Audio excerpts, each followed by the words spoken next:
Welcome to DC. You know where you're at, the USA count. You're taking it slightly, I'm taking it slightly. Now how you gon' act, you gon' be right back. Well, we gon' be right here, we gon' be right here. We ain't going nowhere. Welcome to DC. DC, the home of Chuck Brown. Oh, you don't know the sound? Well, let me break it down. The G.O., the G.O., the... All right, this is the Big Douglas Show. It is an Opposition Wednesday, and for that, we brought in Benjamin Allbright. Benjamin, how are you? I'm doing pretty well. How about yourself? All right, doing well. I appreciate you hopping on today. For those that don't know, Benjamin covers the Broncos for KOA in Colorado. You also do you're very connected NFL all over, so I thought we might start out that way. Okay. Watson, I'm surprised he hasn't been put on a commissioner's exempt list. My understanding is he has court in January. And I guess quick answer or quick question is this all just NFL driven? I mean, is an NFL franchise really going to give up a war chest of assets for a guy that they don't know what's going to happen to in January? Well, that's the question. I think if we go back in time, you had about a half a dozen teams that were kind of interested in this. San Francisco dropped off along the way. Denver dropped off when the legal stuff came out. Philly and Carolina were still kind of in it. And, Carolina's kind of publicly come out and said they're not in it anymore, at least not during this season. Miami and Philly were really the only teams that left. And I don't think Philadelphia's in it right now either. So really, it comes down to a question of one team. Is Miami going to give up mega assets for a guy that they can probably get to play for about 10 games, and then the questions start to emerge? And sort of without conditions or protections on those picks, I don't see how any responsible general manager could do that. So the question now is, does the deal get done by the deadline? And, I'd have a lean towards no, just because I can't see anybody doing that. That said, you talked about the commissioner exempt list and all that kind of stuff. The new CBA curtailed a lot of the commissioner's power. People keep talking about why why Watson's not already on the list. Look at Ben Roethlisberger, et cetera, et cetera. And the NFL's policy now is that they have to be charged. They're not going to preemptively do stuff. It's got to be charged. There has to be a charge, and then they go. So until Watson would be charged with a felony, then they're not going to put him on the exempt list. And so with the grand jury convened and everything else, you're not going to have a decision on that till at least December, probably January. With the civil stuff, they're not even doing depositions till February. So if a team traded for him, they could get him to play this year for about 10 games. But you got to realize that beyond that, there's no guarantee, because we just don't know. We just don't have enough to go on to know whether or not he's going to be charged and how these civil cases are going to play out. Let's just say, for sake of conversation, that Miami does that deal. Is Washington a team that would then be in on Tua? That's the most popular rumor around the league. I've talked with people from, just about everybody I've talked to is thinks that that's the case, thinks that Tua would go to Washington, thinks that's a good fit. The question for me is a little bit larger than that. There would be a couple of teams that would be in. Houston wouldn't be one, by the way. He would not be going to Houston. But if there were, there'd be teams that would be inquiring or asking that kind of thing. And, everybody seems to think it would be Washington. With the real question here is he a fit for what they do? And then is what they're going to do going to be what they're going to be doing next year? Because Scott Turner is going to get head coaching interviews this cycle. And is he even going to be the OC in Washington after this? Who are they going to do? I know Ron Rivera likes Tua. He thinks he's a personality and a personal match. So there's something to be said for that. But I guess that's a long way to say I think they're the leader in the clubhouse if that situation happens. But we're building a hypothetical off a hypothetical. Correct. That's right. And listen, real quick, because I was going to ask you this later, but it came up now. I've long been saying to Washington fans who are not high on Scott Turner that this is more a product of what he's been given rather than how league circles actually see Scott Turner, correct? Oh, absolutely. I mean, you're talking about an OC who's had 7 quarterbacks or whatever to try to 10. create offenses for. 10. Yeah, I get a lot of people that are like, oh, nepotism and this, that, and the other, and there may be a certain advantage to having, to be a Norv Turner's son, but the reality is there are a lot of people that are impressed with what he's done, making chicken salad out of chicken, you know what, and I think that I think the job he's done has been rather impressive.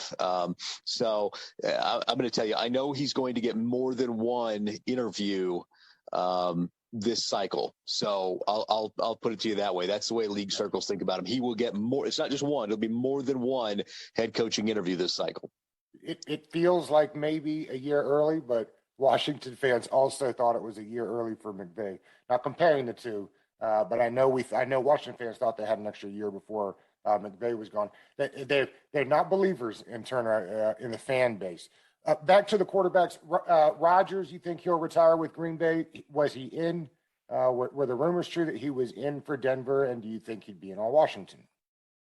I couldn't speak to Washington because I don't know the answer to that. And that wasn't something that ever came up when I talked with people in that instance. If we go back to last year or this past draft, I think the way I understand it, and having talked to people from both sides of this is, he was interested in San Francisco. They decided to go a different direction. So then, he kind of talked and he was very interested in Denver. Denver was very interested in him. And Denver thought that they had this thing buttoned up, and Green Bay just wouldn't pick up the phone. Like, they just would not answer calls. And so that's how Green Bay just kind of waited the whole situation out and then addressed Rodgers directly, at training camp and went from there. I don't know that he's going to retire as a Packer. He could. I don't know I don't know about Washington. And somebody mentioned the Steelers the other day. I think he was just saying something in an interview. I don't think that's a real thing, but I think that Aaron wants to go somewhere where he's going to have input on what it is they're going to run on offense and who's going to be there. And then somebody that's got an established defense. And I think those are the things that matter to him. They've done, to their credit, Green Bay's done the best job they can trying to get pieces on that defense and everything else this season. So, if I had to guess, I say no, he leaves, but I would say it's closer than people think, just because of the effort they've made this season. And let's wrap with the hypotheticals here with Seattle. Are there big, broad, sweeping changes coming to that organization, Russell included?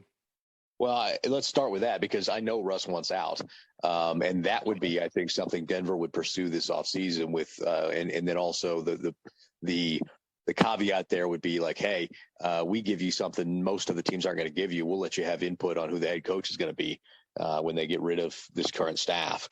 So, I think that's a possibility. They could potentially acquiesce to Russ, fire the coaching staff, front office, all that kind of stuff, and start over there in Seattle. They could get rid of all of it. They could get rid of Russ and the coaching staff. So I do think changes are coming. How sweeping really just depends on ownership there and what they want to do with cleaning out the front office and the coaching staff, or keeping them and moving on for the quarterback.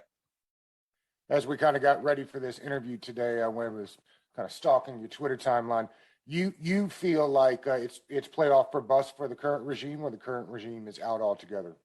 In Denver, it's playoff or bust. I mean, if they're able to turn this, nobody believes they're going to turn it around for the playoffs. But they're 3-4 right now, and if they turn it around and make the playoffs, they could be kept.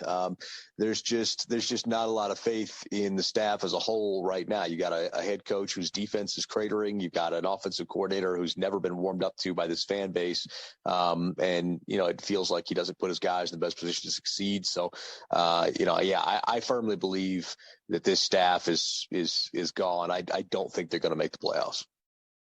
Staff does not include the front office. Front office will stay, you think? Yeah, George Payton just signed a 6-year deal to become the general manager. Okay. John Elway will be gone. His contract runs out after the season. He'll be gone, and he's basically relegated to a title right now more than anything else. George Payton's running the show.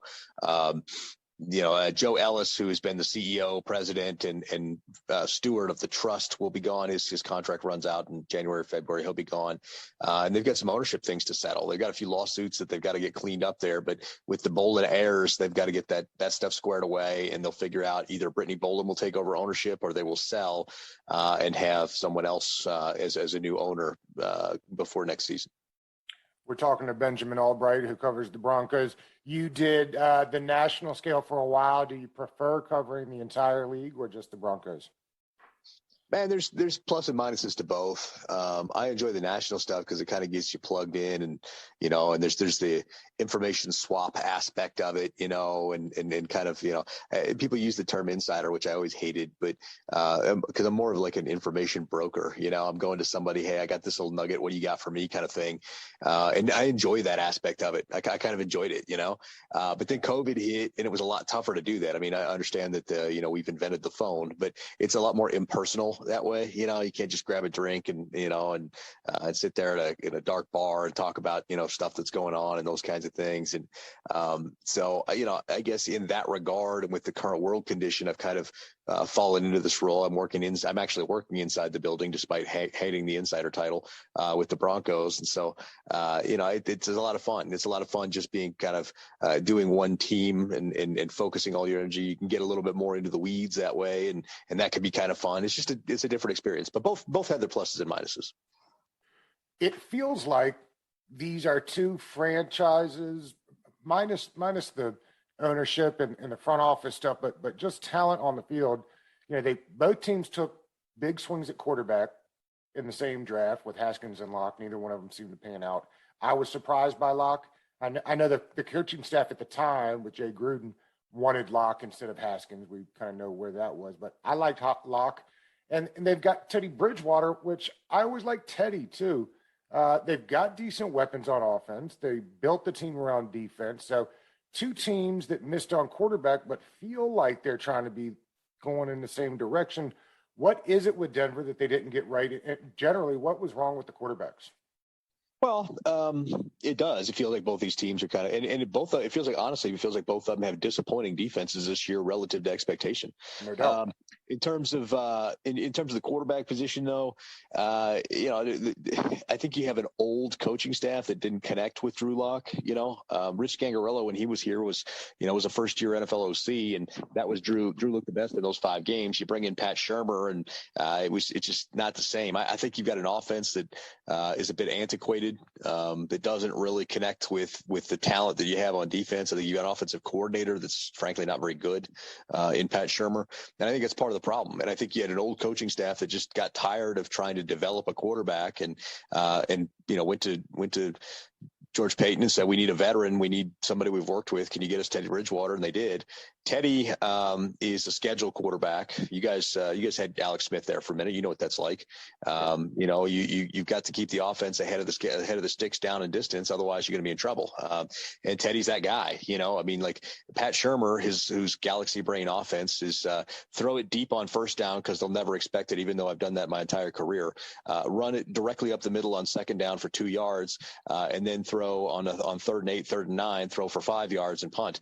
And that's basically the Pat Shurmur offense in a nutshell. And the problem with that is that Teddy Bridgewater's just not capable of throwing beyond the sticks on 3rd and 8, 3rd and 9. He's just not that guy. He's not going to do it. And they don't have Jerry Jeudy's been out, so the Broncos haven't had somebody that can put the ball in his hands and let him create. So, it's just been a bad offense over the last 4 weeks because you're missing the exact pieces that you need to do the one thing Pat Shurmur does. So that's sort of been the problem. That's where they missed on quarterback. That second and long run is the worst play in NFL, and I don't understand why anybody would ever do it. It's the one thing that Scott Turner does that drives me a little crazy. Von Miller, is he on the team next year? That's a good question. I tend to lean toward yes. He's hurt this week and he's questionable for the game on Sunday. He's come back and had productivity. He's just not used to the guy he's running games with, which is Draymond Jones. He used to have Derek Wolfe over there kind of at the end position, and they just had a knack for each other. They just had a good feel for each other, knew how to do stuff. Draymond Jones and him haven't really clicked. Draymond's been a bit of a disappointment this year in terms of productivity overall, and I think they'd love to have Von Miller back. I don't think they can pay him premier pass rusher money anymore. I think that he'd have to settle for hometown discount, second tier money. And, he's always had a desire to get back to Texas. So I wouldn't be surprised if he decided to go to Dallas or Houston or something like that and cash in, but one more time. But I think they'd like for him to be back. They'd like for him to be a Bronco for life and all that kind of stuff. I think the question comes down to, where this team is at, the new coaching staff, and how much money he's going to want, to come back and play, and for how long.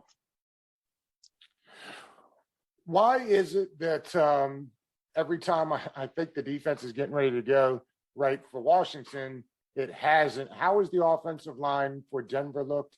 And should that be a winnable battle for the Washington defensive line?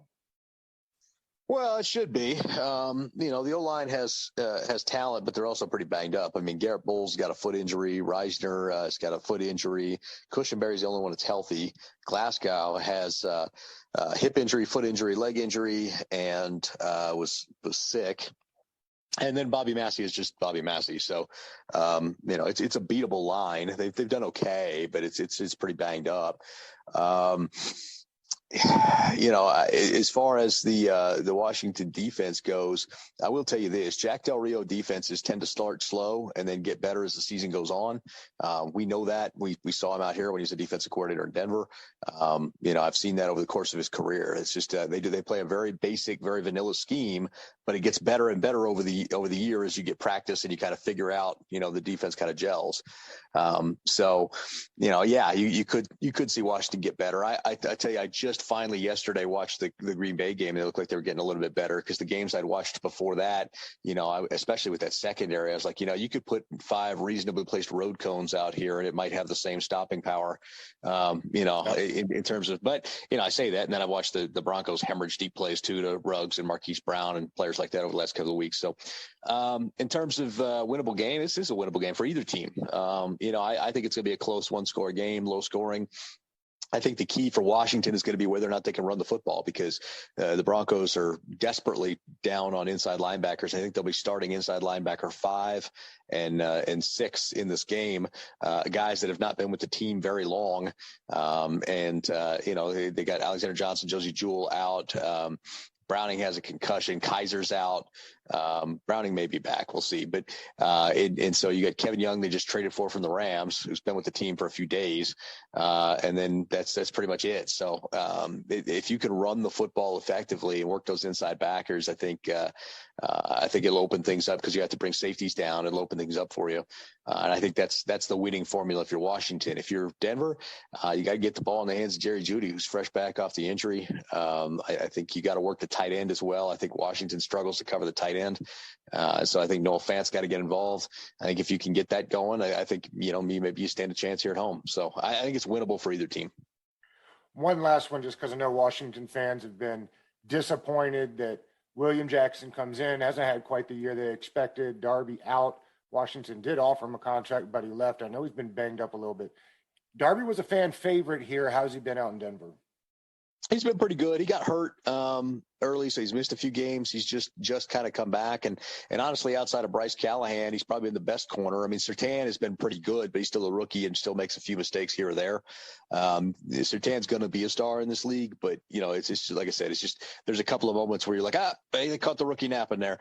I like Darby a lot. It was kind of funny when they signed him at free agency. I talked to a guy who used to be a director of scouting for a different NFC team. And he's like, I love Darby, but that dude couldn't find the football if you handed it to him.